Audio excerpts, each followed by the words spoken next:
Hey, welcome to Nosy Joe's Motovlog. We're at the Glacier Run here at the 24-25 MSXC season round 8. Apologize right away for my overexposure here. It just is when I'm in the direct sunlight, so just keep watching here and we'll get through it and it'll end up looking pretty good. I got a new camera. I switched from a GoPro to a Insta360, and I think I left some like auto lighting setting on manual, so it only really looked bad when direct sunlight. And the rest of it, I think, from what I'm seeing, looks like it's pretty good. Pretty happy with the camera, the resolution, and all that. So,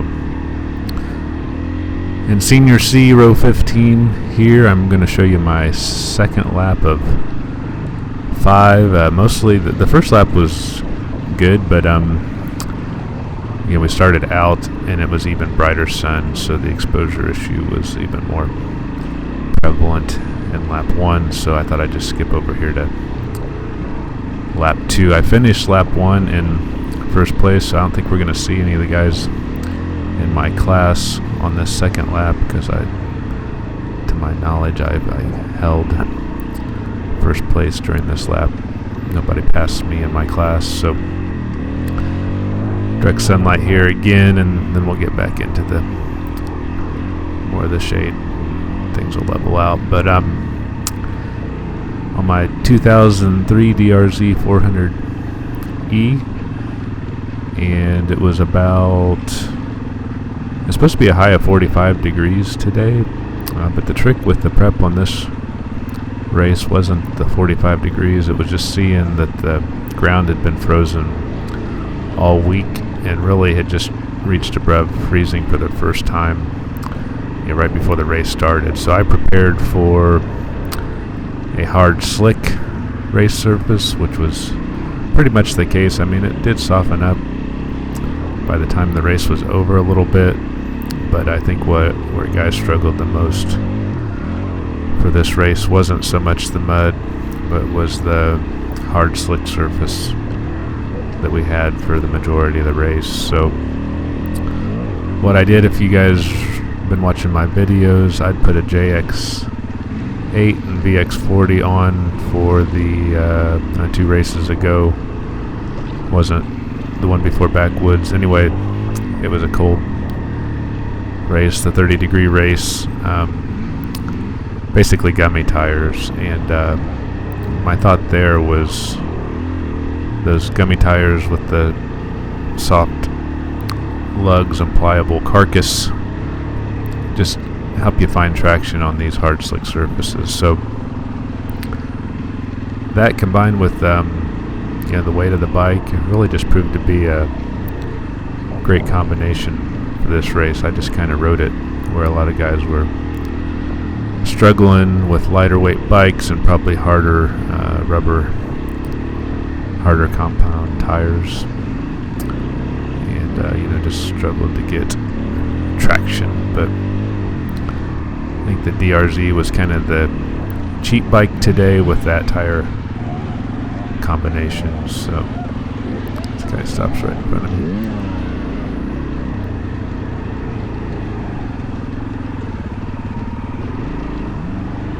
I've historically done well at this location. I think 2 years ago, got on the podium for the first time. I would have been on my TE300 then. And last year, I got a 4th place on the XR600, which wasn't great, but it was pretty good for that bike. Like I never did put that bike on the podium. Since I got the DRZ with the electric start and probably better suspension, I have been kind of regular on the podium with it this season. And in fact, this race here, I actually got first place, which is the first time I've done that. So pretty proud of that. 5 guys in my class today.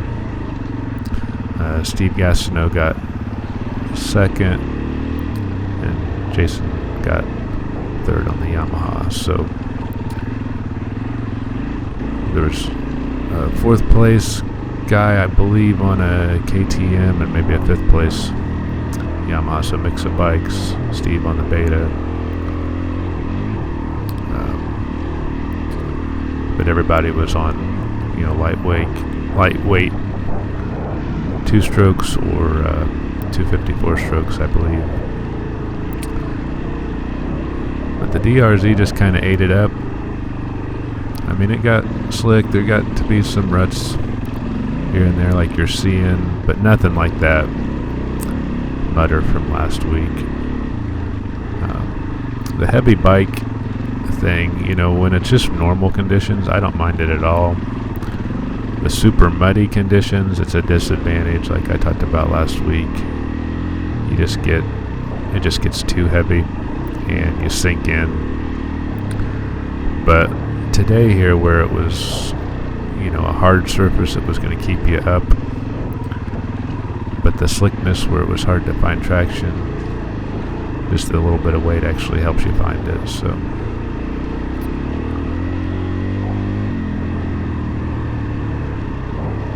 the course was I'd say shorter than what a Russell Creek normally is. I think they stretched it to get 6 miles, and I know they ended up kind of bypassing a portion of a hill for us that people were struggling on in lap 1. I'll point that out when we get to it. But of course, when it's really good weather, we get to see a portion of the motocross track and maybe go down the middle of the creek. Well, it was good weather for that today. See a lot of snow still on the ground.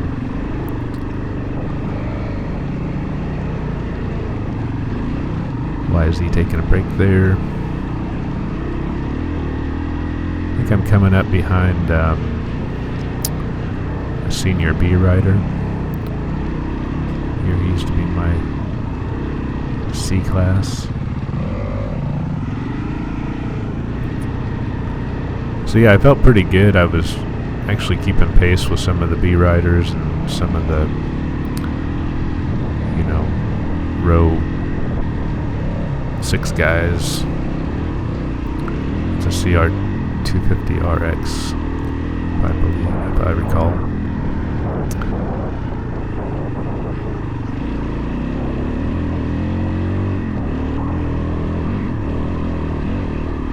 Lightweight motocross bike just wasn't the right bike today. This is kind of fun, faster section, probably the fastest section, then I kind of overshoot it. I'm just going to get around me here.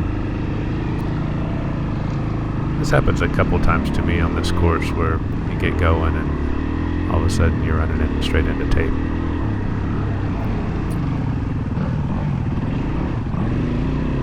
Honda lets me go by.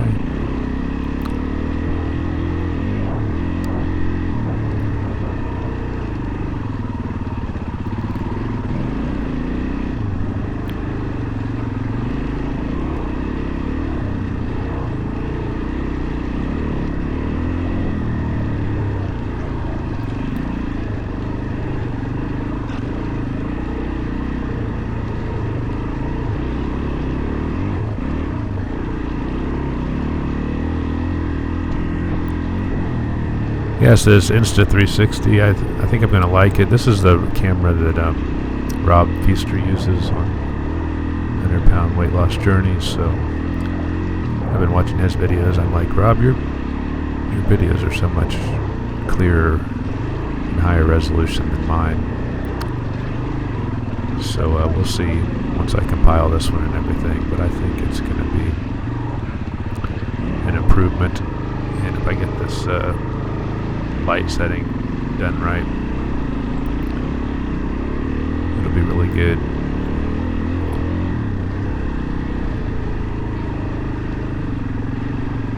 Got that corner.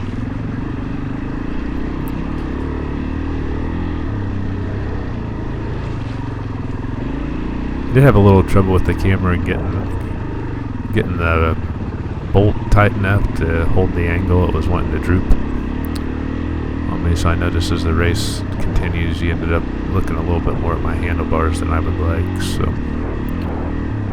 anyway, I think in the end it's going to be a better camera. I've not been super happy with GoPro anyway.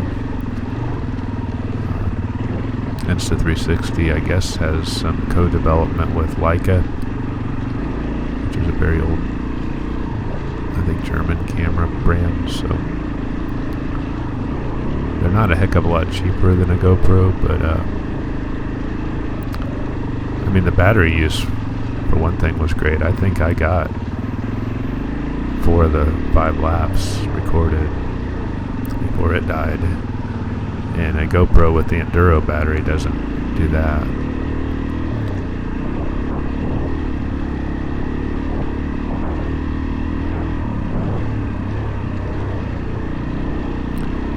So yeah, just play with my settings a little bit. Hopefully get a better image here so you're not seeing this brightness.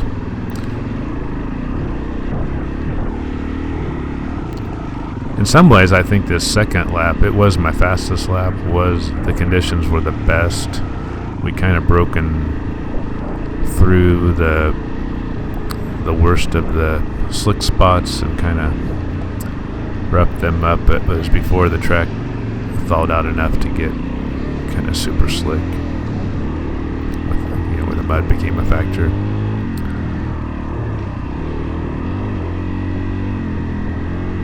I know first lap was rough for a lot of people just because the ice hadn't really been broken up yet,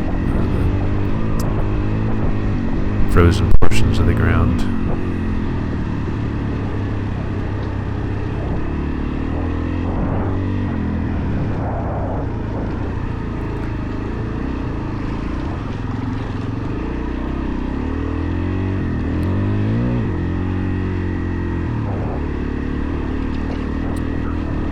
I definitely had some mistakes. I mean, even though I was able to save lead position, you've seen a couple of them already where I overshot into the tape. But I want to say after the third lap coming through timing, I fell there where that guy fell at the beginning of my video. It was really fine because I had needed to take a moment and bend my shifter back. My shifter was bent all the way back to my foot peg, so I'm sure I lost a couple minutes doing that, but I was just far enough ahead of the guys that it didn't hurt me.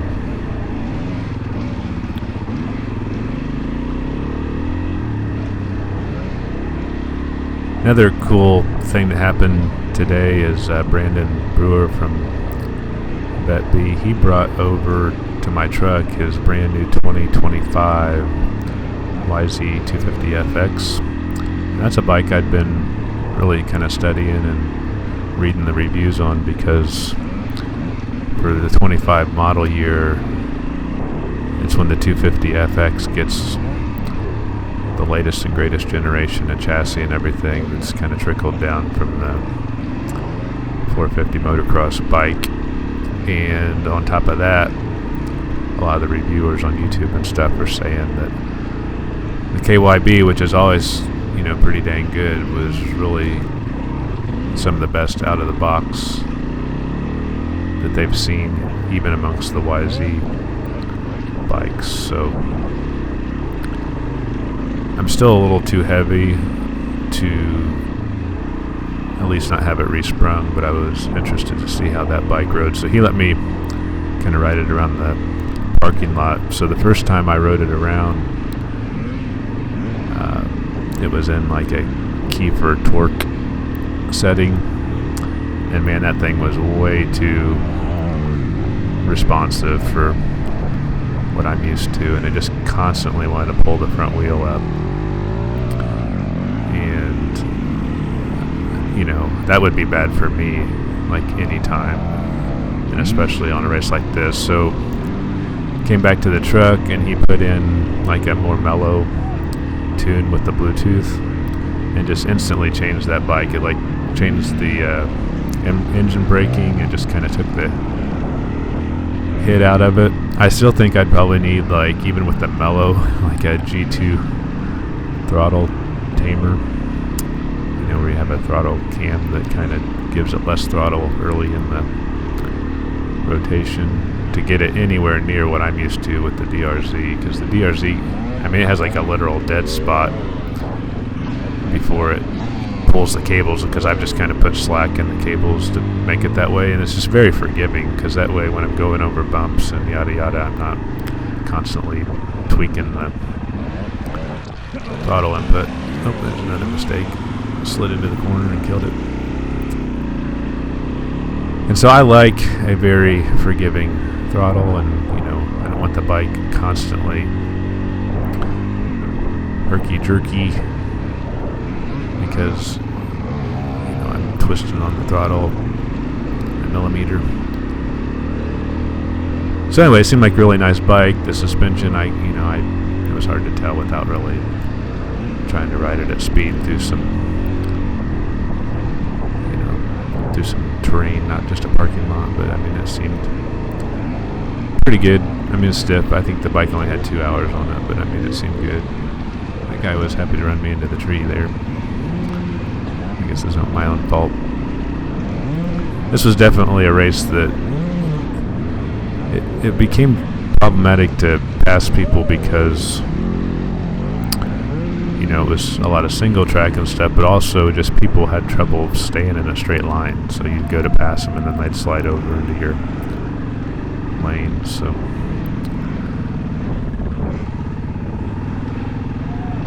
I thought someone was yelling at me, but it was those guys yelling at the guy ahead of us. That guy wiped out. I cut the corner, head further into the cedars. There's a row 1 guy on a Kawasaki. He's doing quite well there.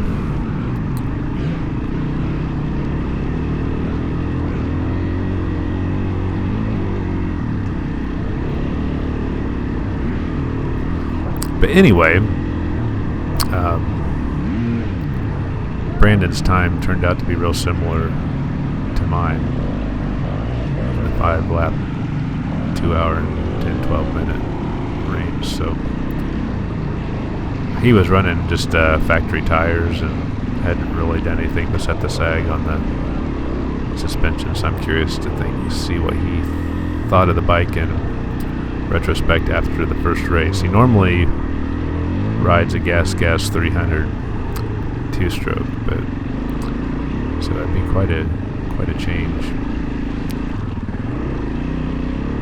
But anyway, I've been thinking about what it might be like to race something that weighs 250 pounds or less. That'd be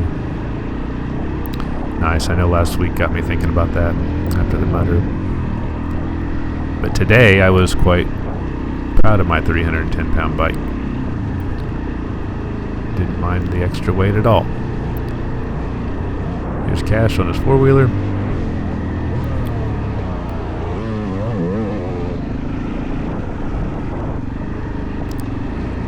One thing, if I were to do something different, I don't know that I would go back to a two-stroke. I mean, I like the two-stroke. I like the simplicity of working on a two-stroke. This was slick. This is the bypass I was talking about. People were having trouble on lap 1. But even the bypass, that first little hop up into it, people were falling. And it was kind of slick across this grass here, and then until you got into the woods again.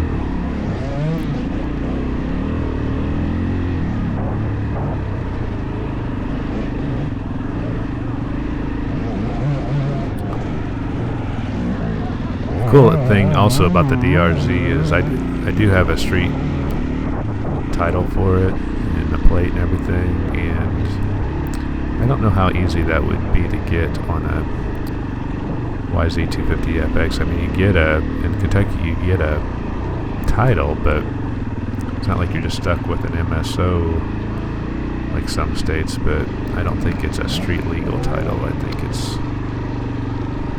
an off-road only title, just for ownership only. So, but I actually got a plate on this thing, so I don't know.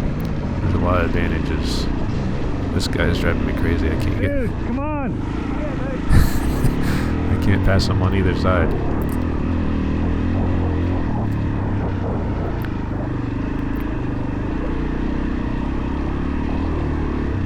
You always want to look, if you've been off to the side, you might want to take a look before you get back into the course. I've done it though. You get kind of tunnel vision, especially when you're struggling.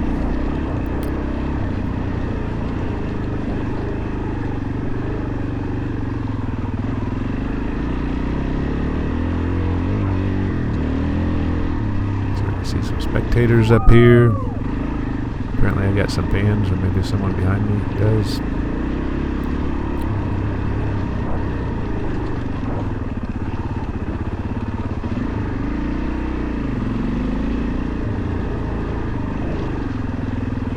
I thought this last little section had some challenges.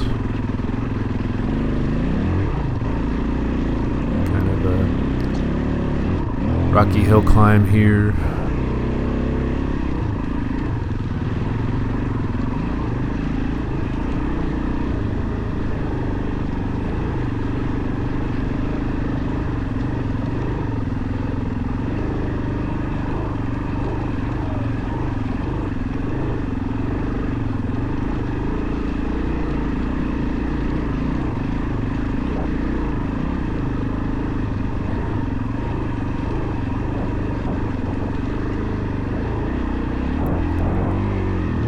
Dips, off camber.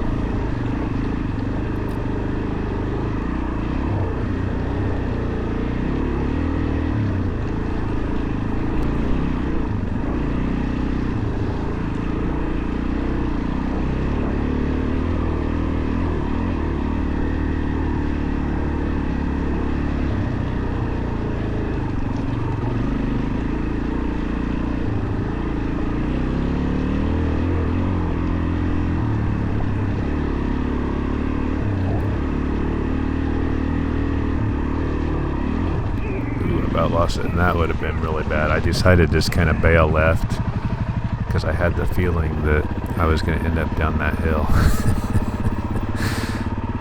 Need to slow down a bit. That'd be pretty tragic. I don't know if you'd make it back up that hill.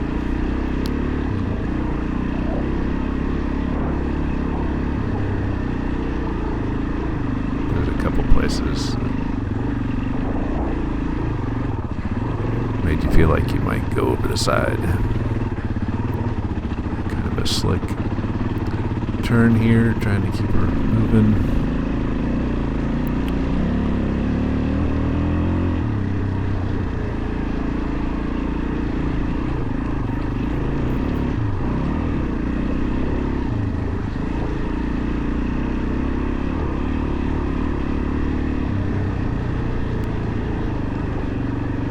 Minute left.